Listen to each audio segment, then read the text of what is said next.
All right, here we are.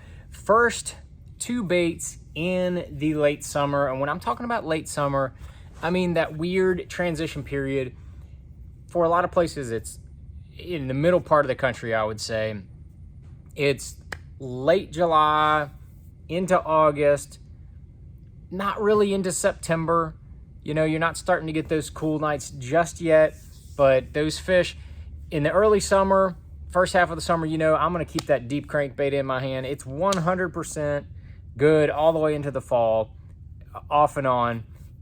May not be in my first two, but I can promise you to be in my top four. But that deep crankbait with this, like Spro Little John DD 70, that's probably what I'm going to be doing. But that's not going to be in my first two. It's kind of weird. It's a weird time of year to fish. Late summer, for some reason, the first one I'm going to go with here is the old Carolina rig. The ball and chain. Where's the ball? I've got the chain. Here's the ball. I really like as heavy of a weight on your Carolina rigs you can get away with.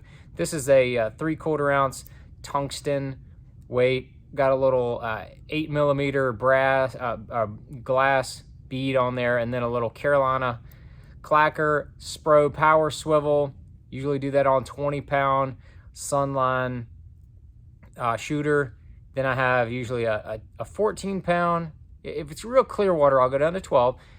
But usually a 14-pound leader down to either a hybrid worm hook or a Gamakatsu offset shank round bend worm hook, which is what this is right here. Either one of those work great.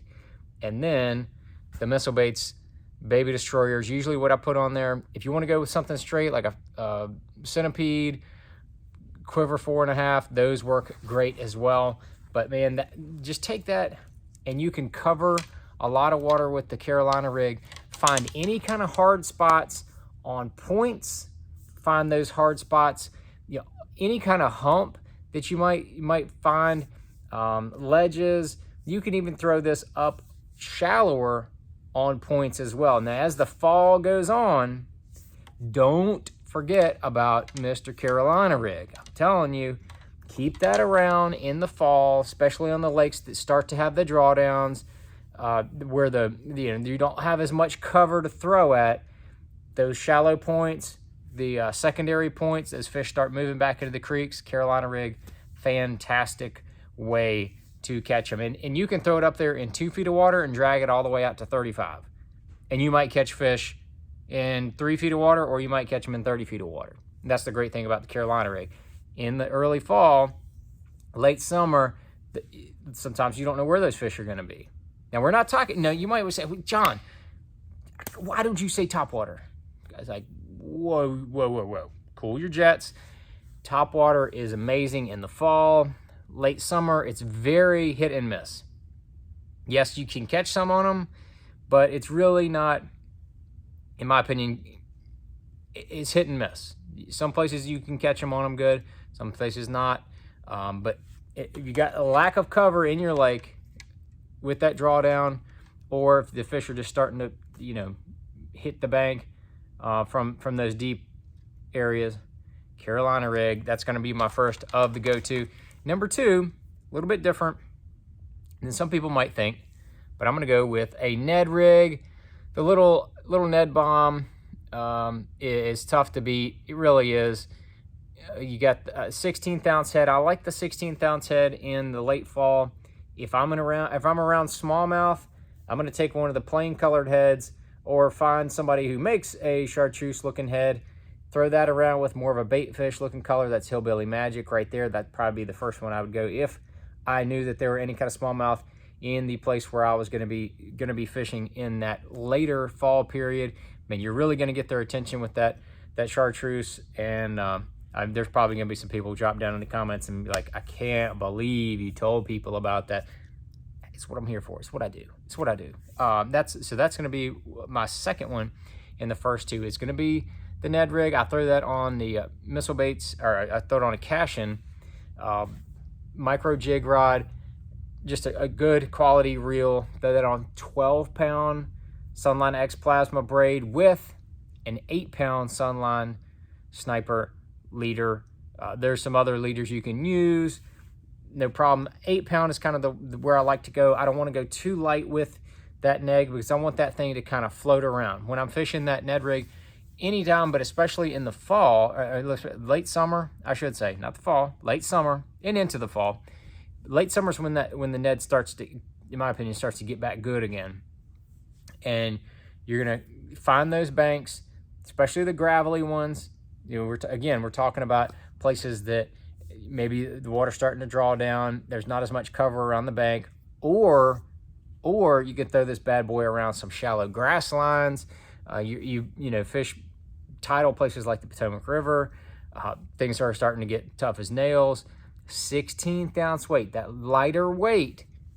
Throw that thing out there, and then you can just kind of reel it, let it hit that grass, and then just kind of pull it out because it's so light. It'll just really just kind of sit right on top of that grass and just barely hang, and then boop, you pull it right off, and then just kind of keep reeling it, and it's just going to be, that bait's just going to be floating. It's going to be floating. It's going to kind of, you know, slide back and forth.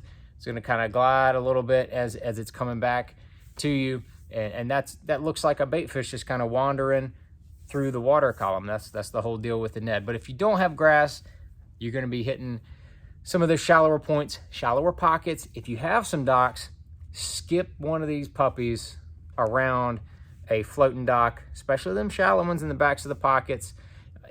I'm telling you, August, that will work 100%. It will absolutely work on the lakes that you could be fishing. Go back there, skip around any kind of shallow cover you see, even if you don't think that there's enough water back there. Skip that little dude around there. Next thing you know, you might see your line zinging on out towards the middle of the pond, middle of the lake, whatever, and you know what happens then. You just reel into them and let the fun begin. But that's those are my first two right there. Carolina rig, especially if you're trying to cover water, kind of figure out where they are. Like I told you, look for the hard spots. Not as much in the grass, more on the outside of the grass if there's grass in your lake. If there's not grass in your lake, the Carolina rig is going to be even better. That's one of those things that, you know, as the late summer progresses into the fall, Carolina rig's going to live on my deck. And then kind of the same deal for the Ned rig. That little Ned bomb's going to stay on my deck. Be able to you can throw it around cover, around that shallow grass, and fish those lakes that don't have any cover on it. Talking to Ned Cady, basically the Midwest Finesse rig connoisseur, who they named the whole technique after, Mr. Ned. He loves fishing in the fall with the Ned, thinks that's the ideal time, loves those gravel banks, 2 to 6 feet of water, and just slowly kind of just reels it, lifts it, lets it glide back down, lifts it, glides back down. Those bass will absolutely pummel it. He likes the old chartreuse head for largemouth. So don't get it stuck in your brain that that's just a smallmouth deal. It can be for largemouth as well. So I hope that helps you get going in the late summer time period as we're transitioning into the fall. Hopefully you'll catch a few more bass next time you go out. And I know there's so many good lures to throw this time of year. Topwaters can play, but they're too hit and miss for me. They're not going to be in my first two. Shallow crankbaits are one of my first loves in bass fishing lures. I promise you, Little Johns are going to be tied on, but not quite the players yet. Into that fall period, that's when we're going to be getting going. When you start seeing those shad really move back in the pockets and the backs of the creeks heavy, that's when that crankbait is going to come into play. That's also when the topwaters are going to start to come into play, but we'll go over that probably on the next video. So if you have any other that you want to put in your first two, please drop it down there in the comments. I'd like to hear what you have to say. But as always, thank you guys for watching.